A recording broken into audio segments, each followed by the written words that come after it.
మే 13న నిర్వహించేటువంటి పార్లమెంటు ఎన్నికల పోలింగ్లో భారత రాజ్యాంగం ప్రకారం 18 సంవత్సరాలు నిండిన ప్రతి ఒక్కరూ ఓటు హక్కును ఉపయోగించుకోవాలని బీసీ విద్యార్థి సంఘం రాష్ట్ర ఉపాధ్యక్షుడు Telangana all university incharge Araganti Nagaraj Goud సూచించారు. బుధవారం నల్గొండలో ఏర్పాటు చేసిన సమావేశంలో ఆయన మాట్లాడారు. బుధవారం నల్గొండలో ఏర్పాటు చేసిన సమావేశంలో బీసీ విద్యార్థి సంఘం రాష్ట్ర ఉపాధ్యక్షుడు Telangana all university incharge Araganti Nagaraj Goud పాల్గొని మాట్లాడుతూ 13న నిర్వహించేటటువంటి పార్లమెంట్ ఎన్నికల పోలింగ్లో భారత రాజ్యాంగం ప్రకారం 18 సంవత్సరాలు నిండిన ప్రతి ఒక్కరూ ఓటు హక్కును ఉపయోగించుకోవాలని సూచించారు.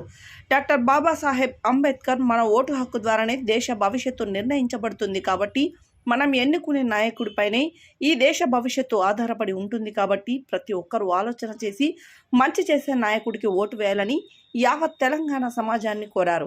అదేవిధంగా ఏ నాయకుడైతే ప్రజల కష్టాలను తెలుసుకుని ప్రజలకు వండగా నిలబడతాడో, ప్రజలకు కన్నీటిని తుడుస్తాడో వారికే ఓటు వేయాలని, రాజకీయ పార్టీలు ఎన్ని ప్రలోభాలు పెట్టినా, ఎన్ని డబ్బులు పంచినా, ఎన్ని మందు సీసాలు పంచినా వాటికి లొంగకుండా యావత్ విద్యార్థి లోకం, యువజన లోకం, మేధావులు, విద్యావంతులు అందరూ కూడా ఆలోచన చేసి మీ అమూల్యమైనటువంటి ఓటుని మీకు నచ్చిన అభ్యర్థి పైన వేసుకుని ఈ దేశ భవిష్యత్తును కాపాడాలని చెప్పి, మీ పిల్లల భవిష్యత్తుని కాపాడాలని చెప్పి కోరారు.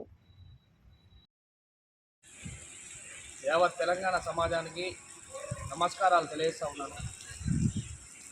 13వ తారీఖు తెలంగాణ రాష్ట్రంలో నిర్వహించేటటువంటి పార్లమెంట్ ఎన్నికల్లో ప్రతి ఒక్కరూ డాక్టర్ బాబాసాహెబ్ అంబేద్కర్ ఇచ్చినటువంటి ఉజ్రాయుధమైన ఓటు హక్కుని ఉపయోగించుకొని 18 సంవత్సరాలు నిండినటువంటి యువతీ యువకులందరూ కూడా అమూల్యమైనటువంటి ఓటు హక్కును ఉపయోగించుకొని మీ యొక్క ఓటు హక్కును పోలింగ్ కేంద్రాలకు వెళ్ళి వేయాలని చెప్పి విజ్ఞప్తి చేస్తూ ఉన్నా. తెలంగాణ సమాజంలో ఉన్నటువంటి బీసీ సామాజిక వర్గాన్ని ఒకటే తెలియజేస్తా ఉన్నా. ఇలా యావత్ తెలంగాణ సమాజమే కాదు, భారతదేశంలో యావత్ దేశం పరంగా చూసుకున్న జనాభా ప్రాతిపదిక ప్రకారం 60% పైగా ఉన్నటువంటి బీసీలకు ఇలా అన్యాయం జరుగుతూ ఉన్నది. ఒకటే ఆలోచన చేయండి. ఏ పార్టీ ద్వారా అయితే అది కాంగ్రెస్ పార్టీ కానీ, బీజేపీ పార్టీ కానీ, బీఆర్ఎస్ పార్టీ కానీ ఎవరైతే బీసీలు ఇలా పార్టీ గుర్తింపు పొందినటువంటి నాయకులు ఎవరైతే ఉన్నారో, ఉదాహరణ చూసుకున్నట్టయితే మన బోర నర్సయ్య గౌడ్ ఇలా భువనగిరి నియోజకవర్గం నుంచి పోటీ చేస్తూ ఉన్నాడు. ఇలా ఈటల రాజేందర్ అన్న తెలంగాణ రాష్ట్ర సాధన కోసం అనేక పోరాటాలు చేసి ఉద్యమకాలను కాపాడినటువంటి వ్యక్తి. అలాంటి నాయకుని కోసం అండగా నిలబడినటువంటి అవసరం ఉన్నది. అదే మాదిరిగా నీలం మదన్న పైన కూడా ప్రతి ఒక్కరూ అండగా నిలిచి బీసీ నాయకులకి పెద్ద ఎత్తున భారీ మెజార్టీతో గెలిపించి పార్లమెంటుకు పంపించాలని కోరుతా ఉన్నా. ఎందుకంటే బీసీ నాయకులు కనుక ఇలా పార్లమెంటుకు పోకపోతే ఇలా బీసీ కులగణన కానీ, బీసీల రిజర్వేషన్ల పెంపు కానీ, ఇలా బీసీలకు ప్రత్యేక మంత్రిత్వ శాఖ కానీ ఏర్పడకపోవడానికి ప్రధాన కారణం ఉంటుంది కాబట్టి ఒకసారి ఆలోచన చేయండి. ఇవన్నీ ఏర్పడాలంటే మన బీసీ సామాజిక వర్గానికి చెందినటువంటి నాయకులు ఇలా యావత్ తెలంగాణ సమాజం అంతా కూడా ఆలోచన చేసి ఇలా మనం చూస్తూ ఉన్నాం. మనం వేసే ఓటు పైన 5 సంవత్సరాల బంగారు భవిష్యత్తు ఆధారపడి ఉంటుంది.